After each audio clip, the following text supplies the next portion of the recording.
Welcome. Welcome, everyone. Please come and sit down. Please come in and sit down. We're going to start this session now. We've started some live streaming, so welcome. My name is Sally Lehrman. I'm founder and CEO of the Trust Project. And as the name implies, what we do is work on building a more trusted and trustworthy press. And at this conference, there have been speakers on trust and on transparency and on disinformation. In this session, you'll hear from two experts who will bring these concepts together for us and focus on effective interventions. So we'd like to look at ways in which disinformation is planted and how it gets distributed. We'll address the ways in which news organizations, journalists, get enrolled in adopting and spreading certain frameworks and certain terminology, and how we can get captured, in a sense, and what we can do about it. So disinformation often targets groups that are minority in number or disenfranchised in some other way, and so that is really where we want to highlight our attention today. It harnesses language and framing to sow division, to sow hate, and thereby undermine societal institutions and our social cohesion. So I'd like to introduce two people who I feel have great insights to help us better understand this problem and look at solution. So Adeline Hulin, who leads the UNESCO Communication and Information sector, and Ginny Badanes, I'm sorry, I've been practicing names and I always get it wrong, Senior Director for Democracy Forward at Microsoft. And I thought it would be best for them just to tell you what it is that the work they do around the world in this area. So please go ahead. Why don't you start, Adeline? Good morning, everyone, and thank you so much. Welcome here, and it's really great to be, for me, for the first time in Perugia. So I'm working for UNESCO for the communication and information sector. And for those who don't know, UNESCO is the UN global organization with the mandate to promote and protect freedom of expression. I've been working there for around 10 years, and before I worked for the OSCE, for the Organization for Security and Cooperation in Europe, and I was mainly working on issues related to media accountability and building trust in media. At UNESCO right now, I'm based in Brussels, so I've been following very closely the work, the policy work of the European Union in relation to disinformation, hate speech. The EU has been very active over the past years, as you probably know, with the Digital Services Act, but right now also with the European Media Freedom Act. And I'm also in charge right now of implementing one global project, which I think is going to be very interesting to present some of the main findings. The project is called Social Media for Peace, and it's a project that is about building resilience of people to hate speech and disinformation in conflict-prone environment. I just want also, maybe if I can just say a few words about what we've been doing at UNESCO overall to address the issue of the having a healthy information ecosystem. This is something that has been now at the heart of our work for the past 10 years. We've been, since 3 years now, we've had all our member states that have adopted a declaration that is called the WINDOC Declaration, that recognizes information to be a public good. And also it defines some priorities for our work to actually improve this information ecosystem. And the three pillars to work on that is, pillar one is about working and ensuring media viability. As you know, this is serious concerns as the financial crisis has severely hit media. The second one is to work on media and information literacy and increase the critical thinking of citizens to address and be resilient to disinformation and hate speech. And the last one is about working on transparency and accountability of platforms, of digital platforms. And this is something where we've really increased our work, especially this year. We've launched in last year and at the beginning of the year some global consultations for developing some guidelines for platforms regulation that would be consistent with human rights and with the protection of freedom of expression, and also to ensure access to information. And we are about to launch actually the third version of the guidelines to be now discussed, I think, at the World Press Freedom Day, which is very soon. Thank you. Please go ahead, Ginny. Great. Hey, good afternoon, everyone. Color coordination was not planned, but I take it as a good sign that we're going to have a great panel today. So I'm at Microsoft, and I lead a program called Democracy Forward. We have a few different projects that we work on, including a lot of efforts around protecting democratic institutions from cyber-enabled threats.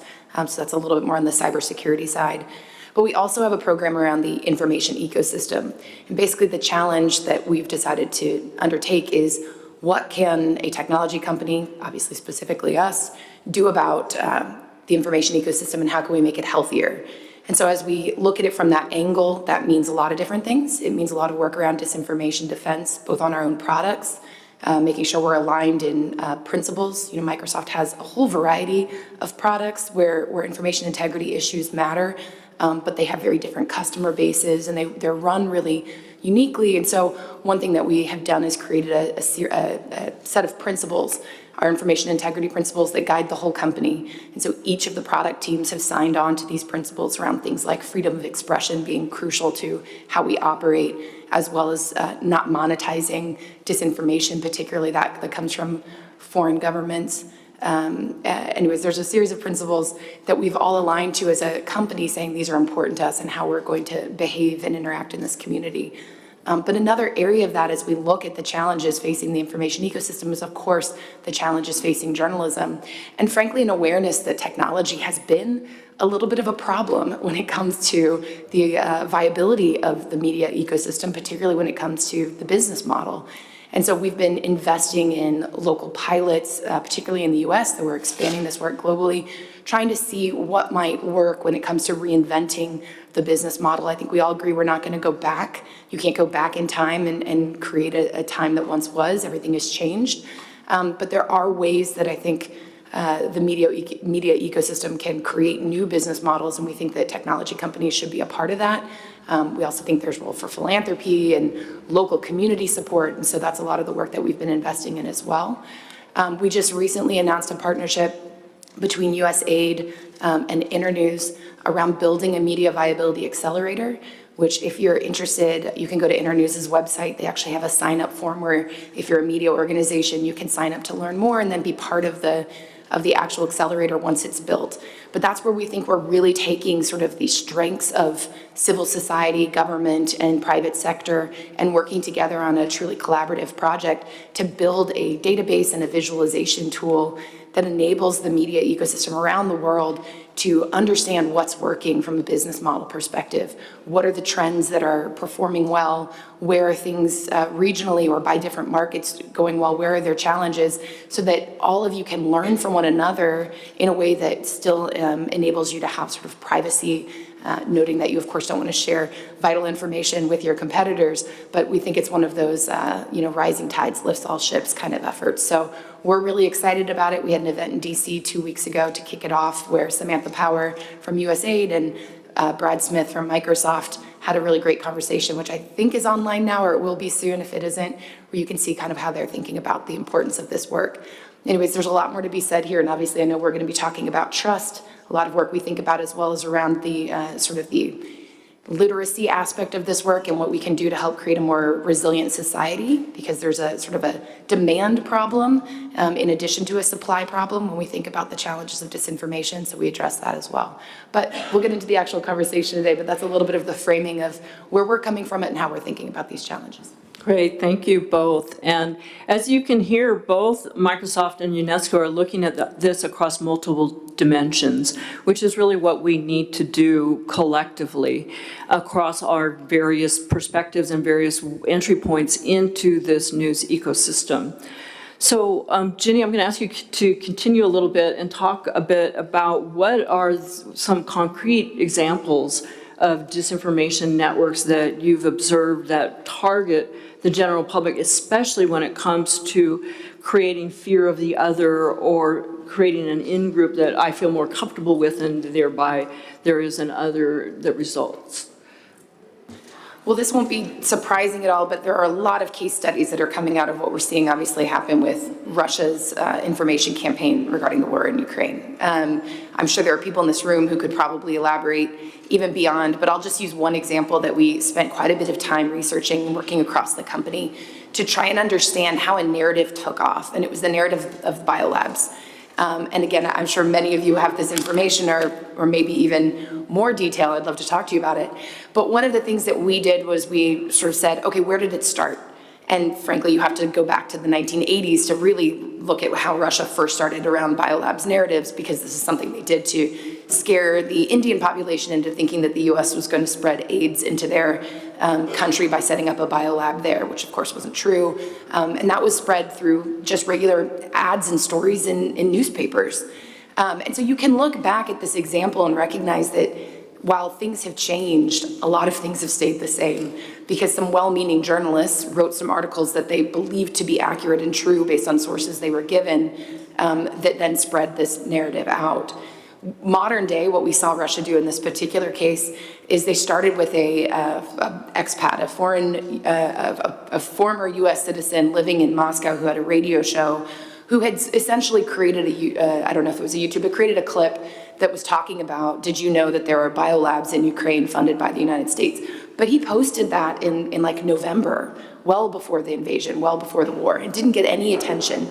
It didn't really get that many views or clicks. But on February 24th, obviously the day of the invasion, all of a sudden a bunch of well-known Russian media sites started to amplify this unknown clip of this individual saying this information. And then we were able to see through the data information that we've gathered, what looked to be a pretty coordinated attempt to take those known Russian media sites and less known sites that have funding or connections to the Russian government started to amplify it. And so now we had something like 400 different sites amplifying this narrative. And then if you look about a month later, it starts to be a story that is around the world in some trusted newspapers, because they had seen so much volume on this story and had tried to understand it and were reporting out on it. And so what started with a very concerted effort by the Russian government to spread a narrative about biolabs by the US in Ukraine all of a sudden became a story that a lot of well-meaning journalists felt like they had to cover because it was everywhere. And what is this story, and is there truth to this? So that's just an example of how we can all sort of be manipulated through a very controlled and concerted plan. There are obviously a million other examples and maybe even some better ones, but that's the first that comes to mind for me. Yeah, and that's a very good one, and we can see, as you said, many others being proliferated. What about from Microsoft's perspective? Is there something, like at what point can you intervene or do you intervene? There's a lot of great work happening around identifying narratives early and trying to pre-bunk them. I think that with the war in Ukraine, we've seen that successful in some cases. In fact, even with this biolabs narrative, I do think that the pushback from the US government and from others was pretty swift, in a way that while it took off from an exposure perspective, it didn't stick.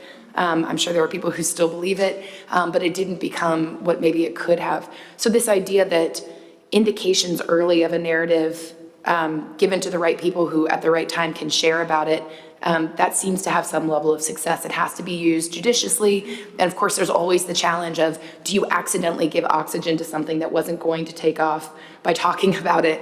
And that's a really hard balance, I think, to identify.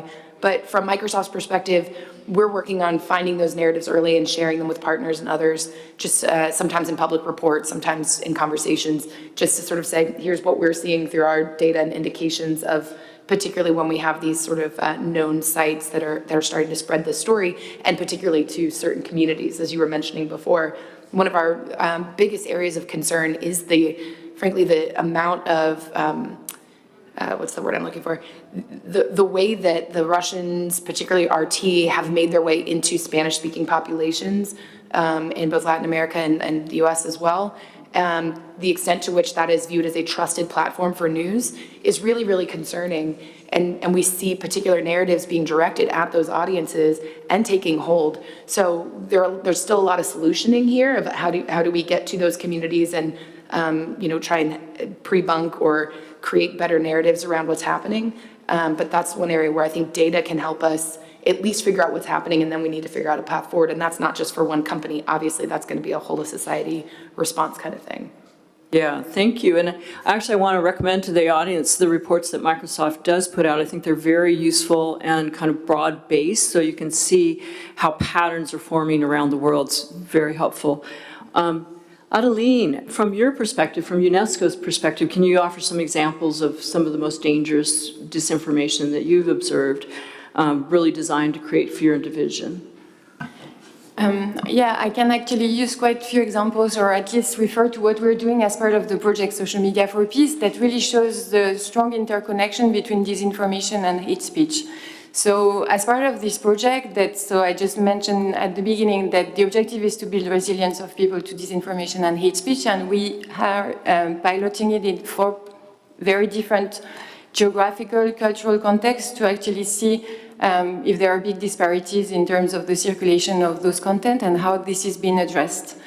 The countries where we've been working are Bosnia and Herzegovina, Colombia, Kenya, and Indonesia. So as you can see, like really big diversity geographically, culturally, politically.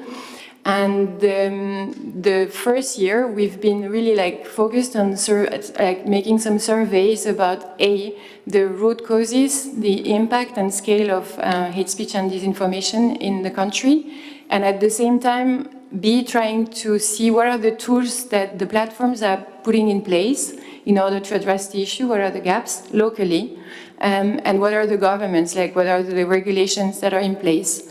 And when it comes to the results on the research part, on the scale and impact, we did quite a few, many actually, consultation with conflict-affected community, vulnerable groups, minorities in each of the countries. And the results are, of course, it shows the importance of taking into consideration the local context when we speak about those issues. But what it shows is that in majority of cases, more than 50%, hate speech and disinformation in this context is addressing minorities and vulnerable groups. So they are different from one country to the other. So in Indonesia, for instance, there are a lot of disinformation and hate speech against religious groups, religious minorities, sexual minorities. You would have a different, of course, context in Bosnia and Herzegovina, where a lot of disinformation is about the different ethnic groups. When it comes to a country like Colombia, we don't have yet all the results, but a lot is about, for instance, Venezuelan migrants, refugees. So it's really different, and it's really important to understand that there is this connection between disinformation and hate speech.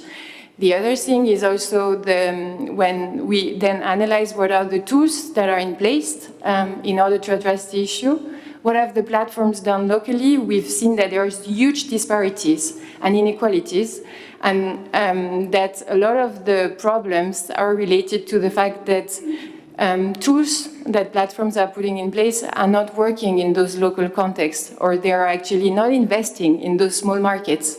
Just to give you a few examples, in Kenya, it's a country with 60 languages, and actually most of the hate speech and disinformation is targeting minorities that are actually speaking not the 2 languages that are actually moderated.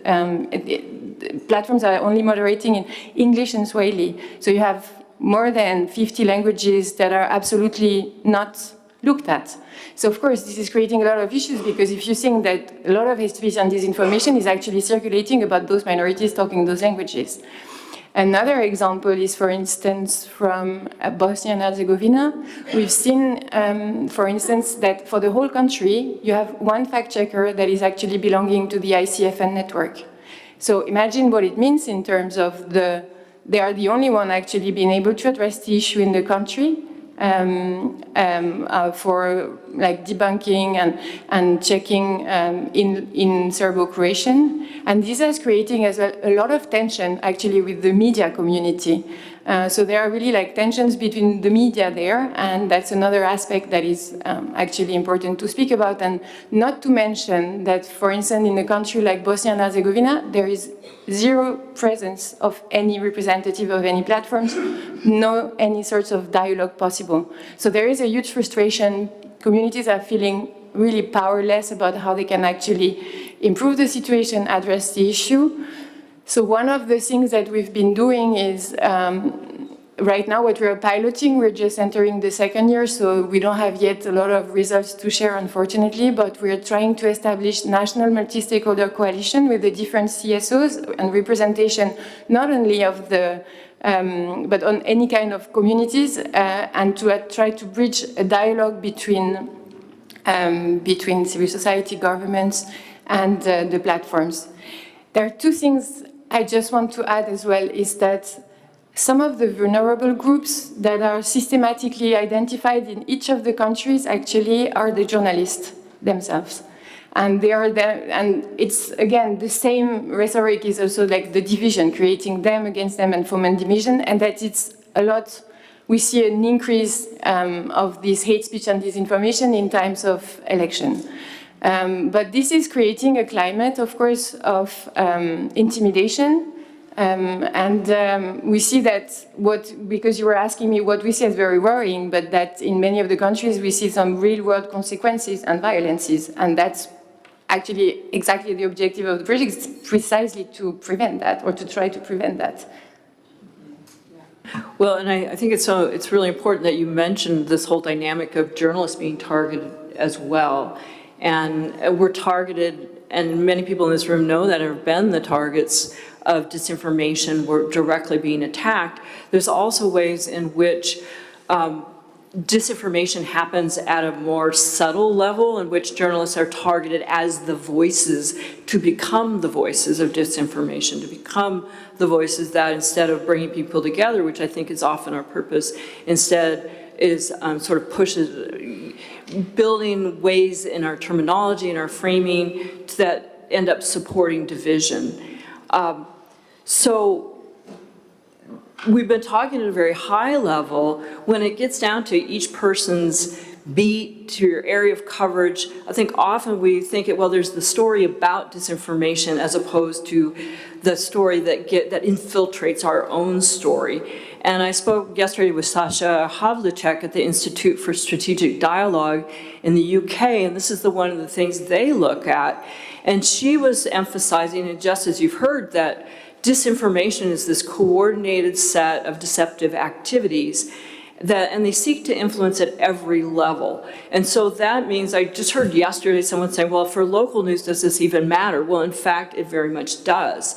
If you think about the terminology and framing that has shifted in coverage areas like migration, climate, sexual reproductive health, gender, it has shifted over time in ways that support certain agendas, and that's all being done deliberately. So as the terminology is shifted, then it makes it more difficult to have a dialogue across difference. So I wanted to just ask our panelists a little bit of where do you see that happening, and in what areas specifically? Go ahead, Ginny. I think that one died.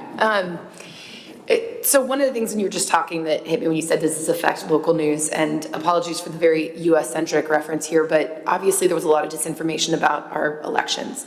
And you know, the Trust Project and this panel is about trust. And what sort of was unfortunate among many things that were unfortunate about the disinformation that spread around that was that the trusted voices, the people who should have been listened to, the election officials at the local level, were drowned out by other voices that were not at the local level, that were coming from different positions where they had their own motives for the information that they were sharing that was not accurate.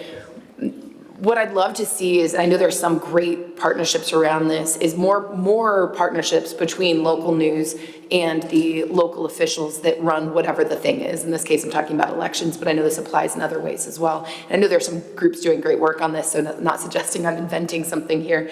But that's where I think you can see the sort of the defense against disinformation making its way into local news or into journalism is when the trusted voice, the voice that should be the authority, is listened to and trusted. Unfortunately, we're dealing with a reduction in trust across pretty much every institution around the world. It's at the government level. I think you all know it's at the news level as well. One area that it sort of is maintaining is actually within the business community. I don't know how long that will last, but for right now, the business community is actually remaining trusted. It's one of the reasons we actually joined up with CSIS around what's called the Civics at Work pledge.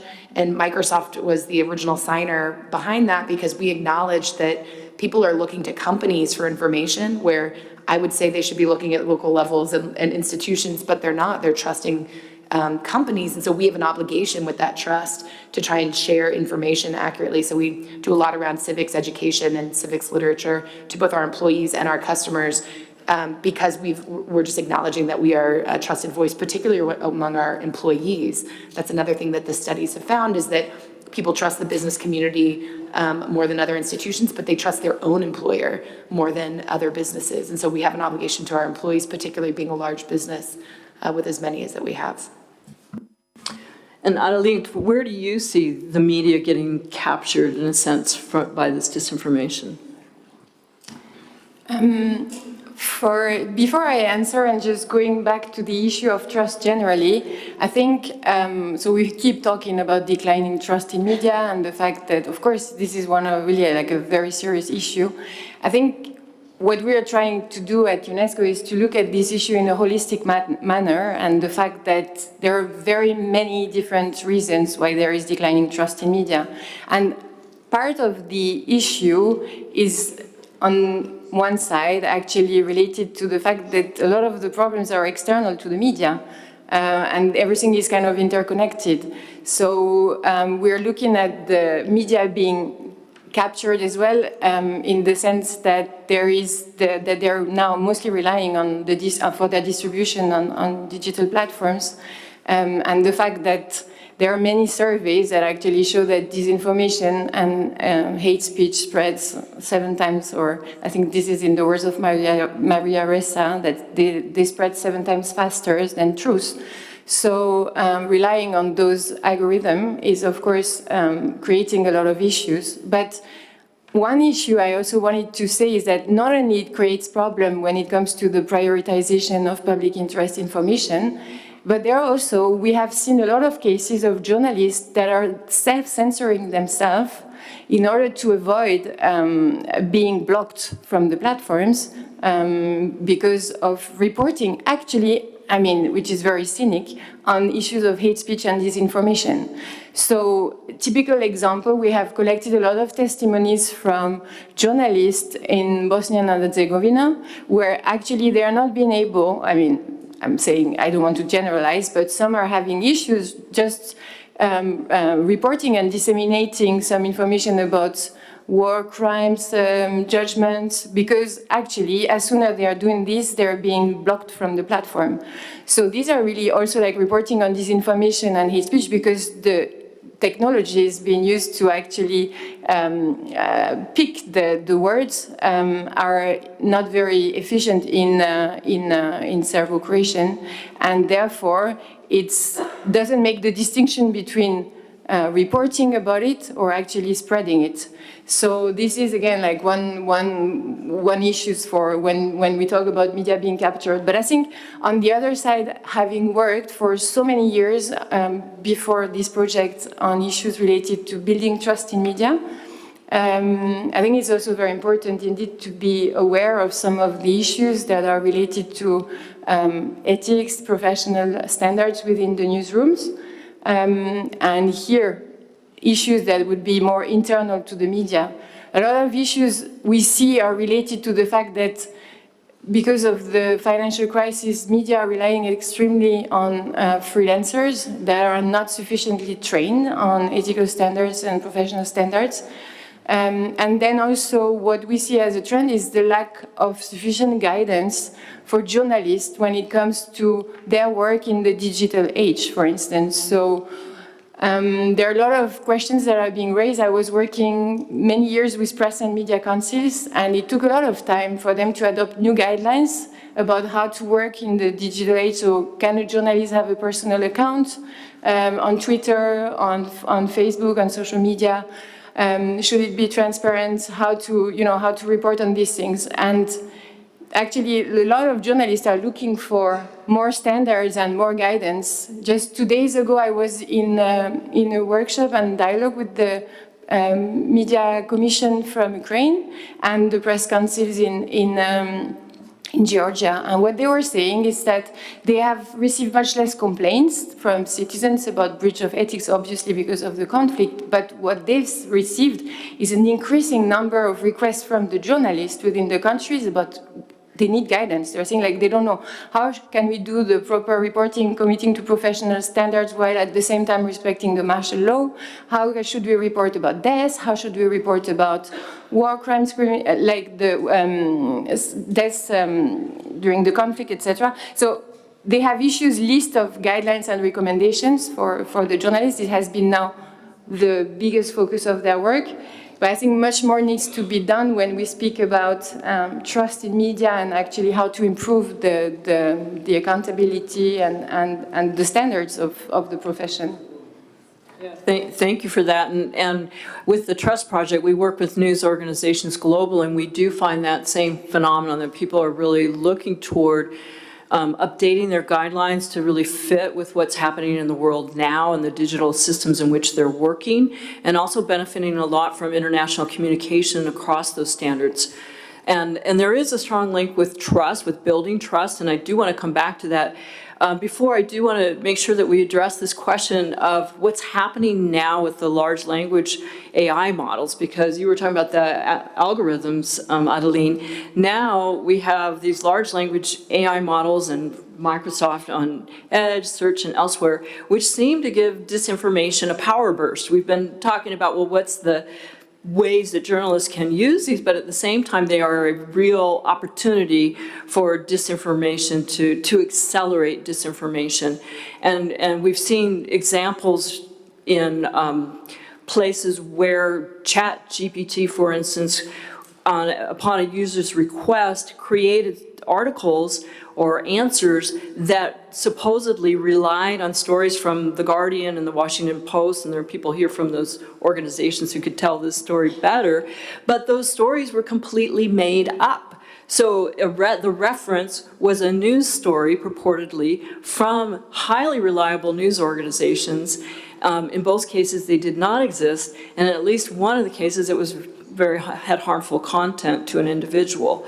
So I wanted to ask you, Ginny, why did Microsoft go ahead with the release, even there's so much unknowns about this right now, and how are you planning to address its likely use as a propellant for disinformation? Sure, thanks for the question.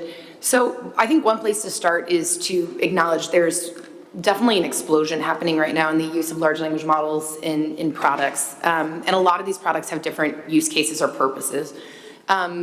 When it comes to ChatGPT, Sam Altman and OpenAI are pretty clear that they don't intend for that to be used as a search engine. And so to be, proceed with caution when using it. I know they're also concerned about the hallucinations that are occurring, and they're spending a lot of time working to resolve that.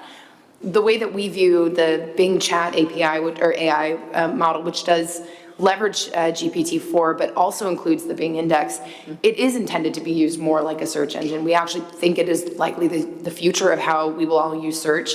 And it did not, though it appears to have come out of nowhere, it actually reflects lots and lots of years of work. In fact, we established our responsible AI principles several years ago, and the build of both the Bing Chat AI as well as other features have been relying heavily on those principles. So this was not a case of this is where everything is going and we need to put something out really fast. We recognize that's how it looks, and we definitely look back at how we could have communicated better our intentions earlier on.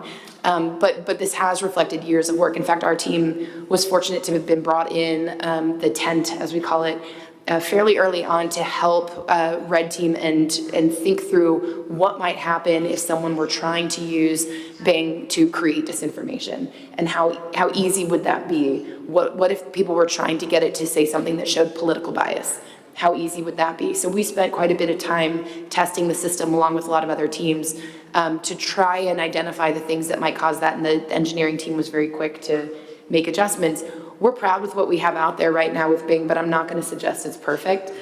We know that there's still a lot to learn, but that is where we really did need to open it up more broadly for other users to really understand how it can be used. One thing that I'm really proud of the way that we've handled it in particular is the inclusion of citations.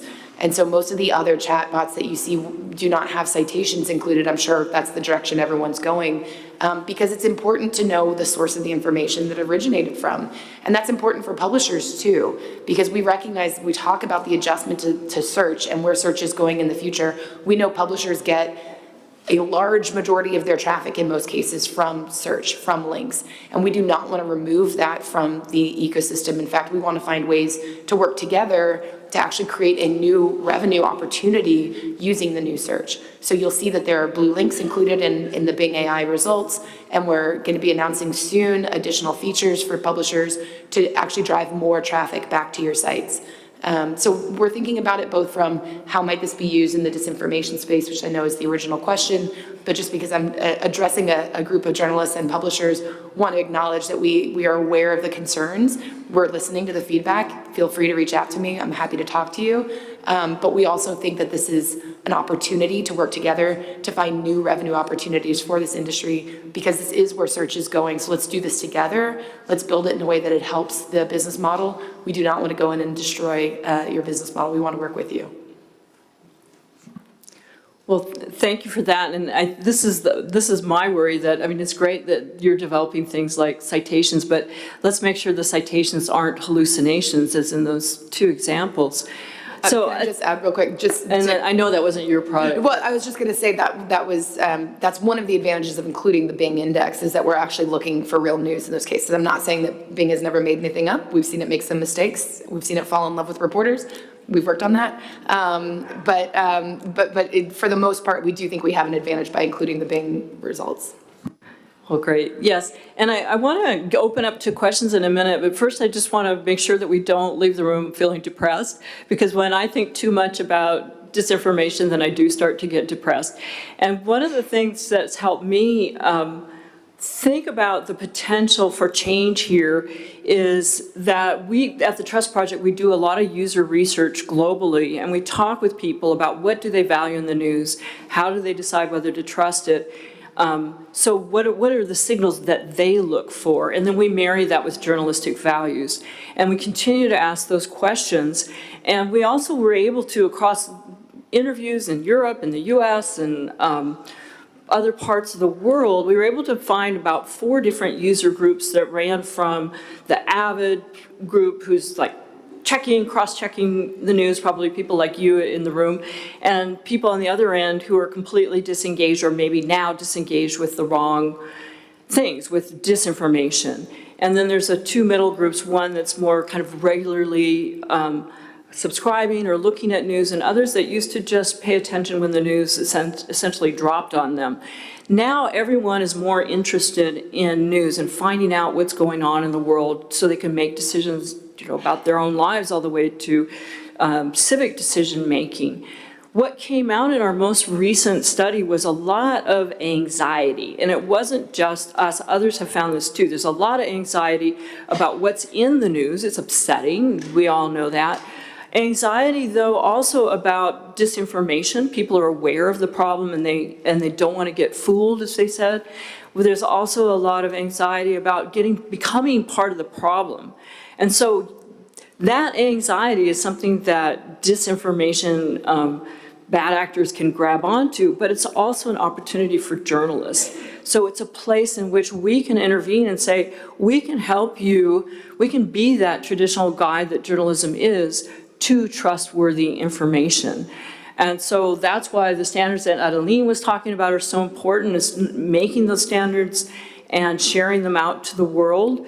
Also, Ginny was talking about news literacy and news fluency campaigns, and how those can be helpful. We did one supported by Microsoft, and RTDNA was part of that, the Radio and Television Digital News Association, and University of Washington had 2 groups involved. And there were ads on Microsoft Surfaces that pointed people to these 8 trust indicators that news organizations share about who and what is behind their news story. It's things like explain what is the agenda of this news organization. It's to serve the public interest, or separating news from opinion. And when people knew about those 8 things and used them and became aware of them, a little survey that we had on our website, 60% reported a stronger sense of their own ability to separate news with integrity from all this other information out there. So to me, that's an opportunity. And do either of you want to say a little bit more about news literacy? Are you doing efforts in the news literacy area, Adeline? Yes, we have been actually working at UNESCO. We are leading the work globally on promoting media and information literacy, and doing this quite a lot within schoolrooms. I was working on a project recently where we were piloting media information literacy within schools. It's a long endeavor because it's about, first of all, we did piloting, for instance, in 30 schools in Albania over the past 3 years. And this included first working on the revision of the curricula within school, but then also deciding what's your strategy when you do MIL, what are the type of audiences and pupils and schools that you want to work with. Is it more, do you want to do it at a transversal level, or is it which level at schools? Also, do you do it as part of, with the librarian? So there are different ways of working with media information literacy. And then teaching and training teachers, and then eventually, but we were able to actually, as you say, very positive results in terms of when you do this type of exercise with kids within school, you really see a difference afterwards with focus group about how they are being able actually to debunk disinformation, to recognize and to look at the right indicators in order to be able to trust information. So yeah, we have been very active in this area. And also another area where we've been working is indeed also piloting some work within newsrooms. So this is a bit different in order to improve transparency. And again, also trying to develop sometimes some labels so that actually people also are being able to recognize what is the media that is, for instance, belonging to a press and media council, so that actually the users know in case they disagree or there is a breach of ethical standards, they are able to complain. I mean, not like on social media, there is an accountability mechanism. Also piloting some transparency audits within newsrooms so that media would be more transparent. And I don't want to end on too much of a negative points, but still we've learned quite a few things. When you work on transparency with media, what media are requiring and they are asking for, they want to see more reward system and incentives for them to actually abide to that. So this is one area where we are working on. And then sometimes we've also seen and been learning that for some media, it can also be tricky for them to be more transparent. So this is a lesson, for instance, just to say on the transparency part, when we worked with some media outlets, for instance, in Turkey, doing transparency audits, many of them were saying actually for them it's counterproductive to be transparent about their sources of financing because they're extremely relying on external donor funding. And then this creates more distrust than anything else, that actually by disclosing who the donors are. Well, and I think that we could have a whole other panel about that, because we do a lot of work in the area of transparency and building trust and working with news organizations, and in fact find that there are financial benefits and audience loyalty building benefits that you can gain. And yes, we have news organizations that worry about, well, too much transparency could hurt us. Initially, people didn't even want to show their ethics policy, but it all gets down to building that relationship with the audience and how you do it.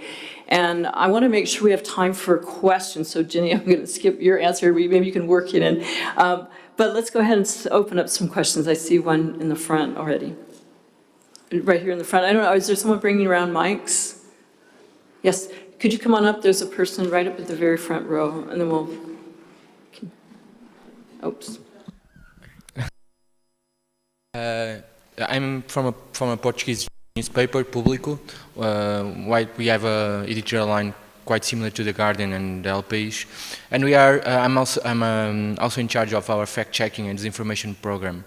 One of the things that we actually are worried about is how to treat misinformation and hate speech. At one hand, we as journalists, we couldn't be stopped, we shouldn't be quiet. But at the other hand, when we publish anything about disinformation, sometimes we are giving more visibility to those articles instead of educating people and our readers towards it. So it's actually a constant fight, because when I propose an article and I say to my colleagues, we should write about it, this is misinformation. Some of my colleagues, they say, if we publish it, we will give more visibility to them. So what is the right balance in this fight? Thank you very much. It's a really good question, because this is something that comes up very often. Indeed, if you give publicity to disinformation, is it raising it or is it actually debunking and helping? I don't have as you, I think I don't have the proper answer to that. I think I think it's really like important for media to do the fact-checking roles and to be, because right now what we see that there has been also like a lot of, not everywhere, but the fact that platforms are relying on these international fact-checking networks to actually work on disinformation online has also created a lot of distrust with the media, that why media themselves are not being able to do that. So I believe actually that one of the solutions is that fact-checking and fact-checkers was anyway the role of the media, and that this should be done by media. So in my opinion, it would be still like relevant to have media doing that work. I don't know if... Just quick comment. The research I've seen indicates that if you repeat disinformation, people start to believe it, even if they don't believe it. Just hearing something over and over again, it starts to seem more likely and more believable. So I think the best way, from what I understand, again, this is based on academic research, is to try and state the accurate without restating the inaccurate. So wherever possible, to say this is what is true without giving a lot of airtime to this is what is false, that can be approached. Of course, it depends on the circumstances and the situation, but... And the other thing is collectively, and this was one of the things that Sasha Havlicek was saying to me, was if we can get ahead of it as journalists, so to try to be less reactive overall, because when we're always reacting to misinformation, hate speech, then we are giving it oxygen. If we can try to, at the beginning or throughout our coverage, build understanding, build awareness of not just the truth, but what different peoples that are often targeted by disinformation, who they are, what they're like, build a sense of connection across those groups. That will help deflate the disinformation as it comes in. So another question. Hi, thank you. I'm from Slovenia. I'm an editor of an online newspaper for children, targeting children aged 6 to 15, basically. We are offering them news, which is part of media and information literacy and news literacy, but we are also doing workshops in schools. And my question is for Adeline. I was wondering, how do you measure, because you said that you saw the improvement of their knowledge. We are trying to develop our own measurement system, of course, with surveys and questionnaires.